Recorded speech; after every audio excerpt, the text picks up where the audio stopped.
할렐루야. 우리 옆에 분 보고 인사합니다. 새해 복 많이 누리시기 바랍니다.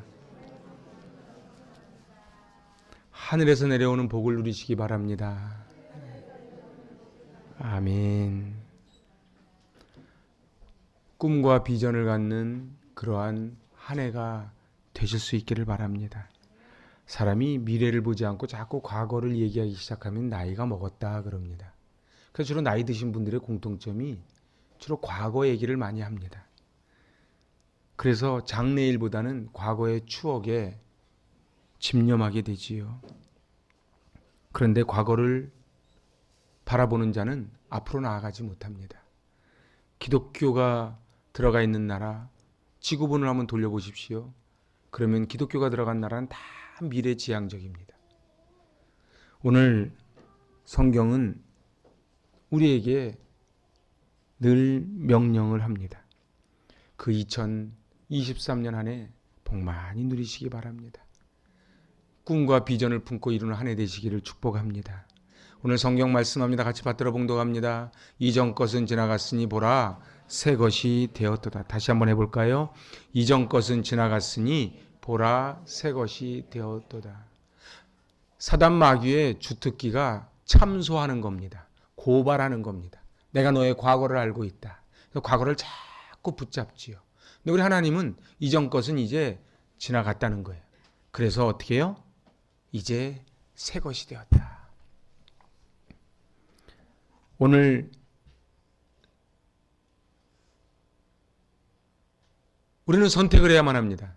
이전 것을 붙잡고 살 것인지 미래를 바라보고 나아갈 것인지. 이사야 43장 18절로 19절입니다. 받들어 봉독합니다. 너희는 이전 일을 기억하지 말며 옛날 일을 생각하지 말라. 보라 내가 새 일을 행하리니 이제 나타낼 것이라. 아멘. 하나님께서 우리에게 꿈과 비전을 주셨어요. 그런데 사단은 자꾸 너는 할 수 없다는 거예요. 왜요? 과거에도 실패했으니까. 그런데 과거에 실패했다고 앞으로도 실패한다는 논리는 전혀 맞지 않습니다. 오늘은 이 행복의 가득한 교회가 이 땅에 세워진 지 14년 되는 날입니다. 오피스텔에서 아무것도 없는 상황에서 오직 하나님만 바라보고 출발한 그 행복이 가득한 교회의 그 뒤를 한번 돌아봅니다. 힘든 일도 많고 기쁜 일도 많았지만 이제 과거는 과거일 뿐 보라 내가 새 일을 행하리니 이제 나타낼 것이라. 하나님이 행하실 크고 위대한 일을 기대하는 2023년 되시기 바랍니다. 사회학자가 조사를 했대요. 성공한 사람들의 공통점이 무엇인가 봤더니 꿈과 비전이 확실하고 계획이 확실한 사람들이 성공하더라는 거예요. 실패한 사람들도 공통점이 있더랍니다. 바로 꿈과 비전과 표대와 계획 없이 살아가는 사람들. 아침에 눈을 떴으니까 사는 거예요. 배고프니까 밥을 먹고 졸리니까 자는 거예요. 이런 인생은 반드시 필패를 하게 돼 있다는 거예요. 우리 1절을 보시기 바랍니다. 1절에 야곱아, 이스라엘아 콕 집어서 이야기합니다. 이 70억 인구 중에 한 명이 아니에요. 옛날에 우리나라에 배추인형이라는 것이 한번 유행한 적이 있었지요. 배추인형은 요즘 이제 어린 친구들은 모를래나? 배추인형이라고 만들어서 히트를 쳤는데 이 인형이 다 똑같지가 않아요. 또 다르게 이렇게 만들어가지고 나오는 인형이 있었어요. 근데 이게 한계가 있더라는 거예요. 근데 우리 하나님이 얼마나 기가 막히신지 쌍둥이도 다릅니다. 야곱과 에서가 얼마나 다릅니까? 형제간에도 다 다릅니다. 하나님은 우리에게 DNA를 새로 넣어주셨는데 내가 너를 어떻게 했다고요? 지명해서 불렀다고요. 여기 영국 무대에 가면요 조명기사가 있습니다. 깜깜한데 조명기사가 이렇게 쫙 비추는 스포트라이트를 딱 해주면 관객들은 그 빛이 비추이는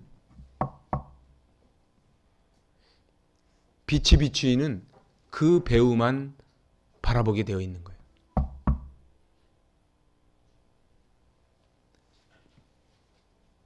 하나님은 70억 인구 중에 한 명이 아니에요. 조명기사가 빛을 비추듯 우리를 비추어 보고 계신다는 사실입니다. 그래서 맞춤형 은혜를 부어주십니다. 오늘 야곱아 이스라엘아, 내가 너를 지명하여 불렀나니 너는 내 것이라. 소속이 있는 거예요. 일본에 들어가면은 입국 수속을 밟지요. 일본 사람하고 우리하고 겉에 잘 표가 안 나요.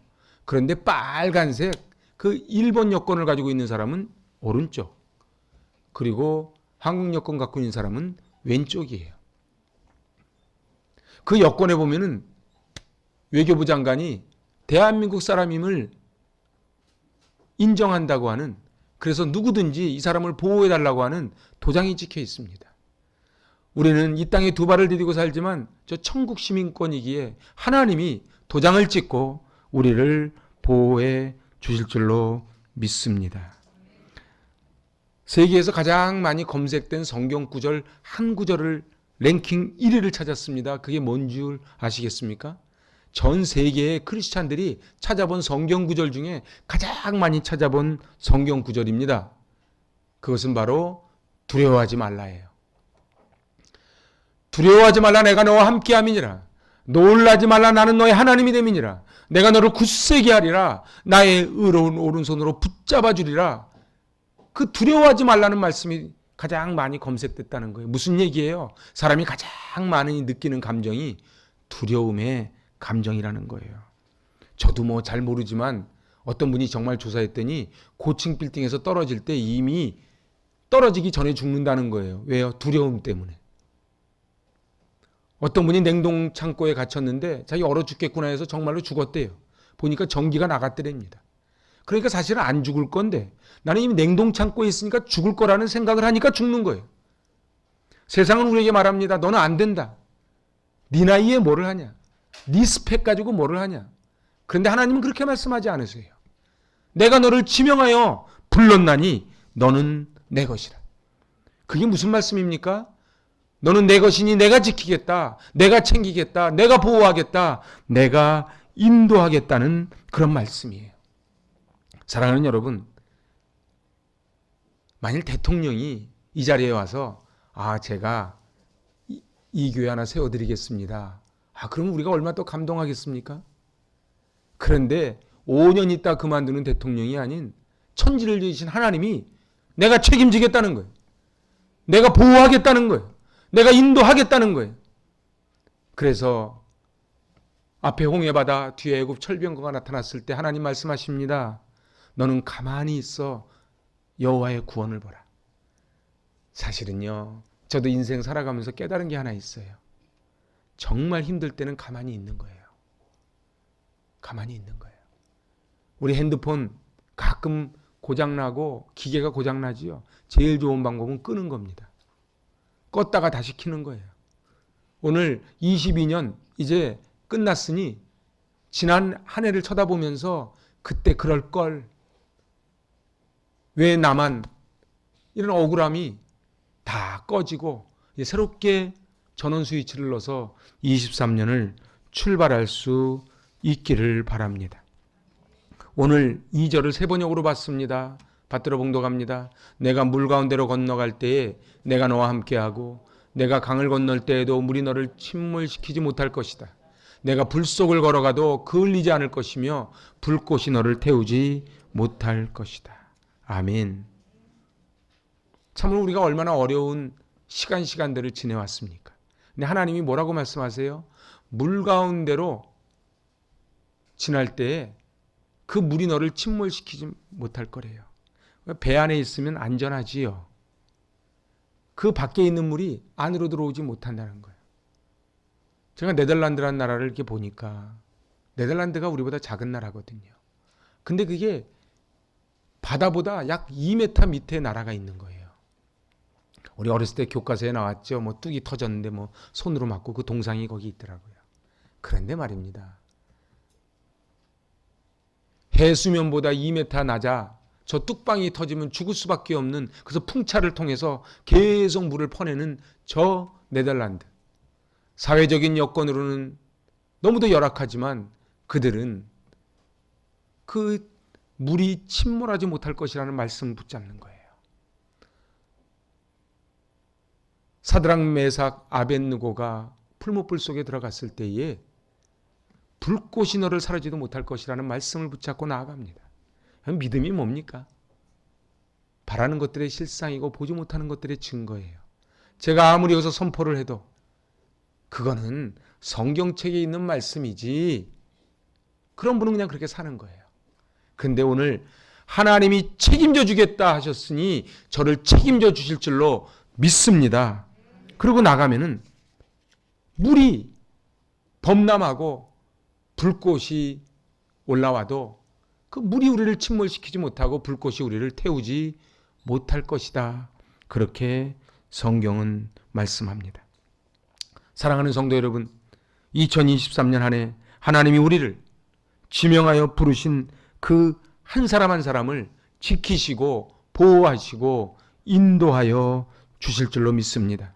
우리 앞에 코로나의 강이 있고 시련의 불이 있고 숨이 턱까지 차오르는 위기 가운데 하나님이 지켜주셔서 여기까지 왔습니다. 한번 가만히 생각을 해보세요. 과거를 생각하면서 걱정하는 사람은 없습니다. 그치요? 그때 교통사고 나서 큰일 날 뻔했네, 어쩔고 하는 분은 없어요. 다 미래를 걱정해요. 그런데 미래라고 하는 것도 어제 제가 송구영 신예배 때 말씀드렸지만 과거와 미래의 두 축 사이에서 오늘 우리 현재를 살아갑니다. 근데 우리는 현재만 있어요. 사실은 2023년 1년 동안 무슨 일이 벌어질지 하나님만 아십니다. 저의 가장 절친이었던 친구가 코로나로 인하여 중환자실에서 약 보름을 있었어요. 간절히 기도했지요. 숨만 쉬게 해달라고. 숨만 쉬게 해달라고. 사랑하는 여러분, 우리 숨 쉬는 게 당연한 것 아닙니다. 코로나요. 조심해야지요. 근데 내가 조심한다고 다 이겨내는 것도 아니에요. 하나님이 지켜주셔야 돼요. 하나님, 아멘을 안 하시네. 하나님이 지켜주셔야 됩니다. 그래서 문자로 주고받으면서 지금 대화가 안 되니까. 그렇지만 병원에 갔더니 의사 선생님이 너무도 빨리 회복하고 있다고 한 6개월만 참으라 그러더래요. 6개월을 못 참겠습니까? 사랑하는 여러분, 옆에 분 보고 인사합시다. 여기 온 것이 기적입니다. 내가 운전 잘해서 사고 안 나는 게 아니에요. 내가 관리 잘해서 병 안 걸리는 게 아니에요. 내가 열심히 해서 돈을 버는 게 아니에요. 하나님이 지혜 주시고 능력 주셔야 우리는 살아갑니다. 오늘 6절입니다. 참 기가 막힌 말씀이에요. 받들어 봉독합니다. 북쪽에다가 이르기를 그들을 놓아 보내어라 하고 남쪽에다가도 그들을 붙들어 두지 말아라. 나의 아들들을 먼 곳에서부터 오게 하고 나의 딸들을 땅 끝에서부터 오게 하리라. 아멘. 그래요. 참 기가 막힌 게요. 북쪽에다가, 그러니까 이스라엘이랑 우리랑 아주 비슷하거든요. 우리도 어때요? 중국, 러시아, 일본, 미국, 강대국들에 꽉 둘러싸여 있잖아요. 이스라엘도 그랬거든요. 이사야는 주전 8세기 이스라엘이 경제적으로 굉장히 부흥했지만 영적으로 굉장히 타락했을 때의 선지자가 이사야 선지자입니다. 오늘 경제적으로 부유한 것을 복으로 만들려면 정신을 똑바로 차려야 됩니다. 왜냐하면 경제적으로 부유하면 이상하게 꼭 그런 건 아닌데 대부분 영적으로 떨어지거든요. 옛날 우리 어머님들은 그 먹고 살 거 없을 때 마룻바닥에서 기도한 거예요. 이번에 우리 부흥에 오셨던 한홍식 목사님이 그러시더라고. 자기 어머님이 계속 철야를 하시는데 그 선교사님, 그 태국의 그 서 선교사님 어머님하고 같이 철야하셨대요. 그래서 어머님께 그랬대요. 아들이, 엄마 어렸을 때 우리 집에 가서 자. 그러니까 그 선교사님 어머님이 그러셨대요. 내가 가면 사모님 혼자 계셔. 그렇게 기도해서 오늘의 대한민국이 오는 거예요. 제가 어제 그랬지요. 오늘은 과거에 뿌린 씨앗들을 거두는 거예요. 오늘 무엇을 심느냐에 따라 미래를 거둡니다. 환난을 좋아하는 사람이 어디 있습니까? 고난을 좋아하는 사람이 어디 있어요? 그런데 환난은 인내를, 인내는 인격을, 인격은 소망을 이루는 줄 알미니라. 그래서 환난 중에 어떻게 하라고요? 즐거워하라고요. 고난당하는 것이 내게 유익이라고요. 그래서 이 역발상을 하는 것이 크리스찬의 삶입니다. 그래서 오늘 하나님이 명령하시는 북쪽에다가 그들을 놓아보내어라. 남쪽 나라에다가 그들을 붙들어 두지 말아라. 우리로 말하면 어때요? 러시아 가만히 있어라. 중국 가만히 있어라. 미국 손대지 마라. 여기에는 하나님의 자녀들이 있단다. 이렇게 명령해 주시는 거예요. 오늘 4절 상반절입니다. 내가 내 눈에 보배롭고 존귀하게 여겨 너를 사랑하였다. 하나님이, 우리는 참 이상한 거예요. 도대체 하나님이 왜 이렇게 우리를 이 천하를 주고도 안 바꾸는 귀중한 존재로 여기시는가? 우리는 그럴 자격이 없는데 바로 존귀하게 여겼다는 거예요. 여러분들, 하나님이 우리를 눈에 넣어도 아프지 않은 존재라고 그렇게 말씀하여 주십니다. 오늘 3절엔 이렇게 말씀합니다. 같이 받들어 봉독합니다. 내가 이집트를 속량물로 내주어 너를 구속하겠고 너를 구속하려고 너 대신에 에디오피아와 스바를 내주겠다. 제가 세 번역으로 봤어요. 이집트를 속량물이 뭐예요? 이 노예 시장에 노예가 나왔는데 그 노예를 사기 위해서 지불하는 몸값을 속량물이라 그러는 거예요. 그러니까 내가 이집트를 속량물로, 내가 너 이스라엘을 구해내기 위해서 저 세계 초강대국 이집트를 속량물로 내어줬다. 그만큼 내가 너를 사랑하겠다는 거예요. 여러분들 가만히 보세요. 지구는 하나님이 보배롭고 존귀한 나를 중심으로 돌아갑니다. 그래서 가만히 역사를 한번 보세요. 그 위중한 가운데 하나님이 지키시고 보호하셔서 우리가 여기까지 왔어요. 그 이전은 다 차지해 놓고 우리 지난 14년을 한번 봅시다. 지난 14년의 시간이 오늘의 여기 있기까지는 얼마나 많은 분들의 땀과 눈물이 담겼겠습니까? 그런데 세상에 공짜가 없는 거예요. 공짜가 없어요. 사람이 왜 억울해지는 줄 아세요? 내가 하는 게 헛수고라고 생각하니까 억울해지는 거예요. 그런데 공짜가 없어요. 공짜가 없어요. 이집트를 속량물로 내어주고 에디오피아 스바가 지금의 예멘이거든요. 이 에디오피아와 예멘, 이 그 당시에 강대국입니다. 에디오피아가 강대국이죠. 우리나라 6.25 때도 참전하지 않았습니까? 그런데 대신 내주겠다는 거예요. 누구를 구하기 위해서? 경상남북도만한 이스라엘을 건져내기 위해서 이집트를, 에디오피아를, 스바를 내어주겠다는 거예요. 여러분 어떻습니까? 우리 아이가 유괴당하면 어떤 대가를 지불해서도 데리고 오지 않겠습니까? 내가 어떻게 분 적금인데 그러고 안 내줍니까? 오늘 하나님은 우리에게 말씀하는 거예요.